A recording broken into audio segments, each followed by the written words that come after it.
Aside from the obvious WrestleMania and Royal Rumble, Money in the Bank is typically my favorite WWE premium live event of the entire calendar year. It's a show that's typically jam-packed of incredibly important, meaningful matches, which are of course spearheaded by the two Money in the Bank ladder matches, which are matches that are of course really fun and chaotic, but also incredibly important at shaping and molding WWE storytelling and narratives for the next year. And the 2024 edition of Money in the Bank is shaping up to be a fantastic show on paper. So in today's video, we're going to go through every single match that's currently scheduled for Money in the Bank 2024 in Toronto, Ontario, Canada. I'm going to give you my thoughts, and I'm going to tell you who I think is going to walk out the winner of every single match. And as always, don't forget to subscribe to this channel, ring that bell for notifications. If you're a wrestling fan, I'm confident that you're going to fall in love with this YouTube channel because we always upload daily wrestling content. And if you want to watch Money in the Bank with some buddies, make sure you stop by one of my live streams, whether it's twitch.tv/SantiZap or right here on YouTube. I'm going to be doing a watch along of the show, so if you want some buddies to be able to watch Money in the Bank with and geek out over any of the results,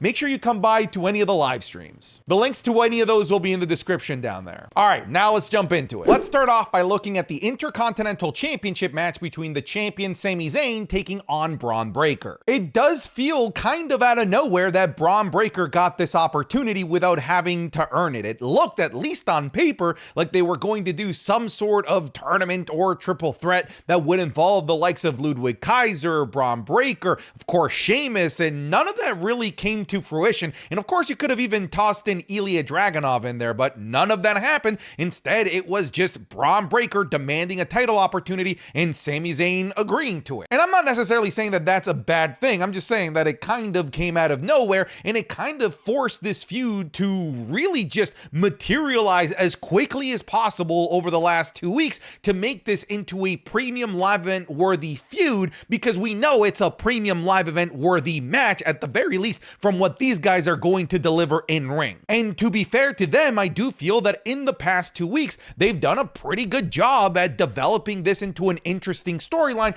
most especially in the most recent episode of Monday Night Raw, where Braun Breaker left Sami Zayn on the ground writhing in pain as he hit him with multiple spears. But really, this is a question of the unstoppable force meeting the immovable object. The unstoppable force, of course, being Braun Breaker, who is being booked like the next coming of Roman Reigns, like the next John Cena. This guy is going to be the it thing in the WWE for the next 15 plus years. It's very apparent, and it's starting here with the Intercontinental Championship picture. So if he is the unstoppable force, of course, the immovable object is Sami Zayn, the babyface that cannot stay down no matter what hits him. And he made a really good point that Braun Breaker said that, hey, I'm going to destroy you. I'm going to leave you down on the ground writhing in pain. And Sami Zayn pointed out the fact that he's been dealing with nothing but guys that do that exact same thing that Braun Breaker has been threatening Sami Zayn over. But of course, he keeps getting up and he keeps winning because of course people keep calling him now Sammy Hogan. But on top of that, you compound the fact that he's in Canada, and I think that you've got yourself a recipe for a super Sami Zayn. What I will say is that this match should undeniably be fantastic, and if it does result in a championship change, or even if it doesn't, I hope that we continue this saga, because I am confident that these guys could potentially deliver the match of the entire night. More than anything, I just hope that Braun Breaker comes out looking like a megastar in this match, whether it's in victory or in defeat. This is a really important matchup for Braun Breaker in terms of how his career progresses from here. This is his biggest match to date, and of course, this is his WWE Premium Live Event main roster debut, so this guy really needs to come out strong. Now, here's my prediction for this. I think that we are going to get a brand new champion. I do think that Braun Breaker is going to walk out of Toronto as the new champion. The WWE likes to have these hometown folks lose. I know that Sammy isn't from Toronto per se, but he is Canadian, and he is going to be in a very pro Sami Zayn environment. But in recent memory, the WWE doesn't seem to care. I think that this could be the place that the WWE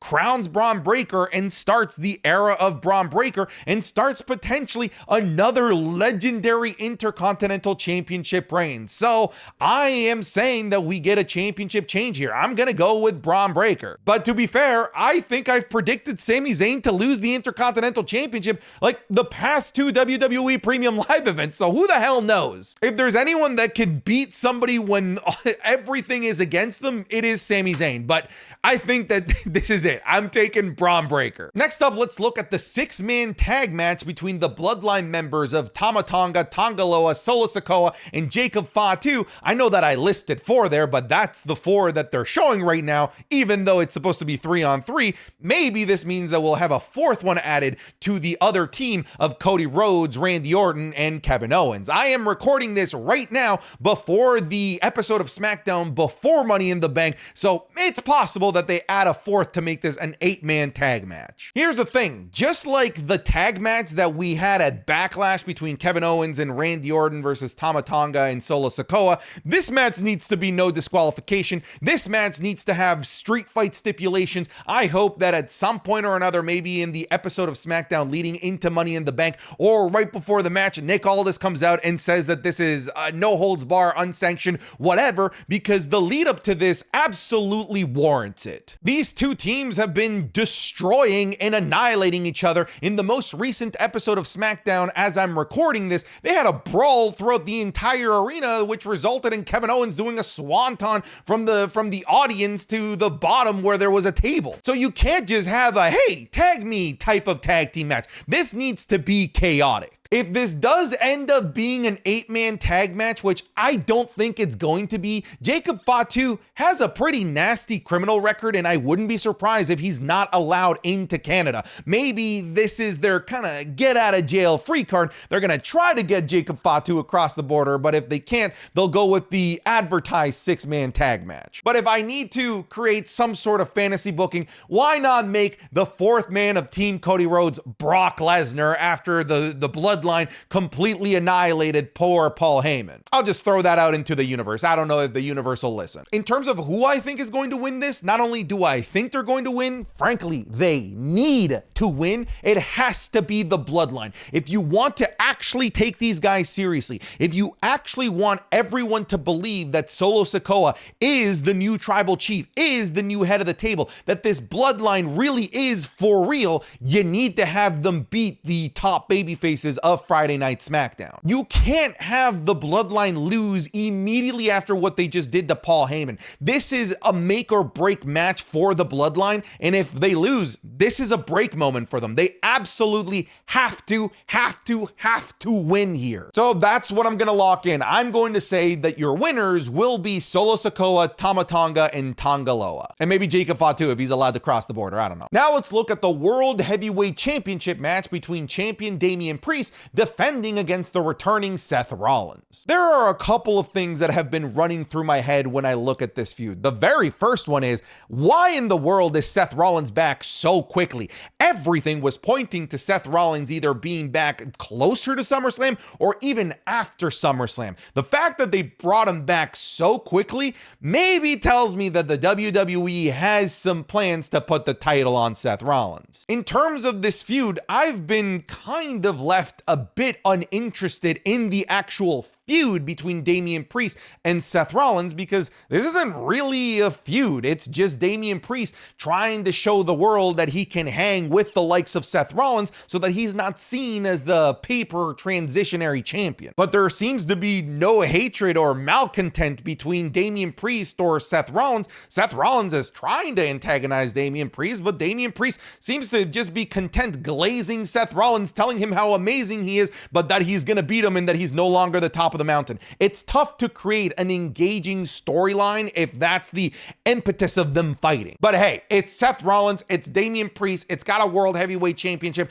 To me, that's enough to get myself engaged. But I do come back to the question and the thought of, why is Seth Rollins back so quickly? And I do think it is to give him the World Heavyweight Championship, and so that we can set up Damian Priest versus Finn Balor, which the WWE has been hinting at and setting up over the last couple of episodes of Monday Monday Night Raw, potentially to take place at a show like SummerSlam. And if your plans is to have Gunther become your next top heel in the company by becoming a world heavyweight champion, I think it's easier to do that if Gunther defeats a top babyface, a top champion like a Seth Rollins to do it, as opposed to this in-between babyface heel Damian Priest. So that's my prediction. I am predicting that Seth Rollins is going to walk out as a new world heavyweight champion. That is 2 championship changes on this show, folks. This is it. I remember seeing this. Oh my God, no way. The production of this is genuinely fantastic.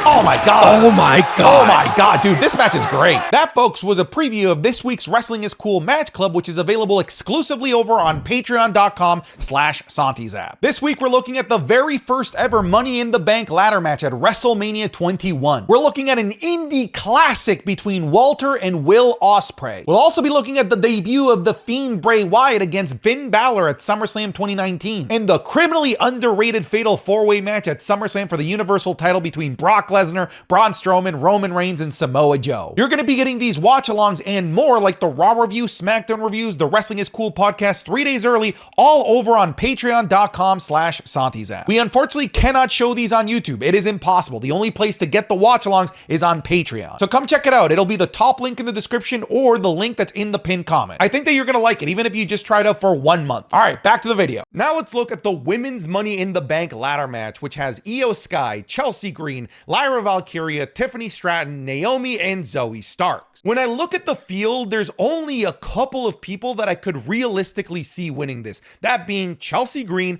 Lyra Valkyria, and Tiffany Stratton. When I look at the other ones, I just frankly don't see it. I don't see the WWE putting this on Zoe Stark anytime soon.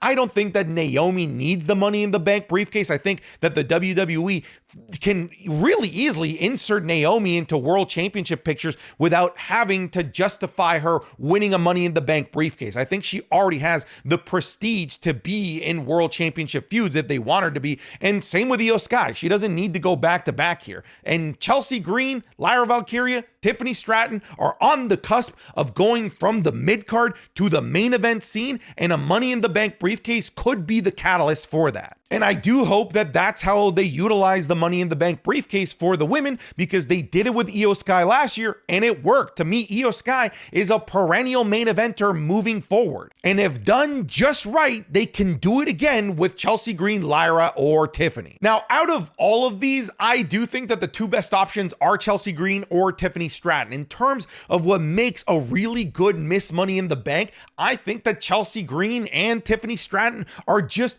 picture perfect, tailor-made to be Miss Money in the Banks, to the point that I wish that both of them could win. But similar to Clash at the Castle, I don't think that they're going to have every single Canadian lose. So if they're going to have Sami Zayn lose in my predictions, I think that Chelsea Green is going to walk out as your Miss Money in the Bank. Frankly, Tiffany Stratton would be a great Miss Money in the Bank, but kind of like Naomi, I don't think that she needs it. I think she's ready to be inserted into the main event scene without an excuse to put her into the main event scene like the Money in the Bank briefcase. On top of that, she is significantly younger than a Chelsea Green, so she could win it next year or the year after that and still greatly benefit from it. Meanwhile, the Chelsea Green window is right here, right now. She could be the next Carmella-like Miss Money in the Bank. I think that she is so perfectly suited for it. On top of that, Tiffany Stratton seems to likely be getting busy in the tag team division, and I wouldn't be surprised if she goes after tag team gold alongside Nia Jax soon. So I'm gonna take a swing here. I'm gonna say Chelsea Green is your next Miss Money in the Bank. And let's wrap things up with the men's Money in the Bank ladder match between Jey Uso, Carmelo Hayes, Andrade, Chad Gable, LA Knight, and Drew McIntyre. I think that there are a couple of really good options to win here. However, the first thing that points out when I look at the competitors here is that a good number of them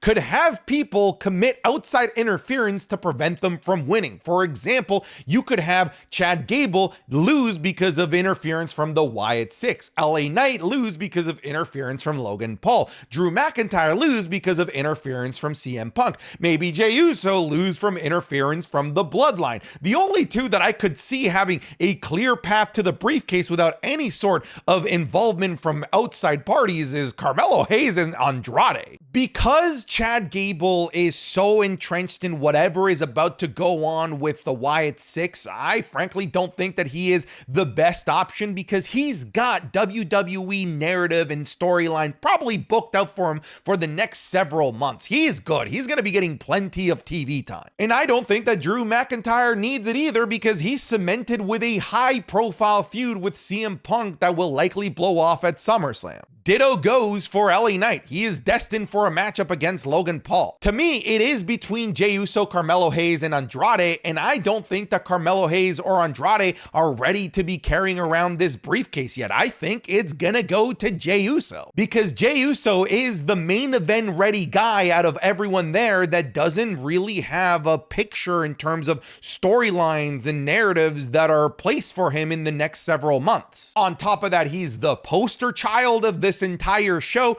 and he's already, coined the term yeet in the bank, which I despise, but I'm sure that the WWE will market the living shit out of it. So folks, that is what I'm gonna go with. I am gonna go with Jey Uso to be your next Mr. Yeet in the bank. I also like Jey Uso as a winner because he is one of the few that actually makes sense as somebody that could go after either of the world titles. Because one of the problems with winning the Money in the Bank is that the only championship that seems like a realistic one that you could cash in on is the World Heavyweight Championship, unless you have some sort of ties to Cody Rhodes and the Bloodline, and the only one in that matchup that has that is Jey Uso. All right, folks, those are my predictions for the show. This is your opportunity to predict the show down below. Let me know every single match who you think is gonna win, but that's it, folks. I am done.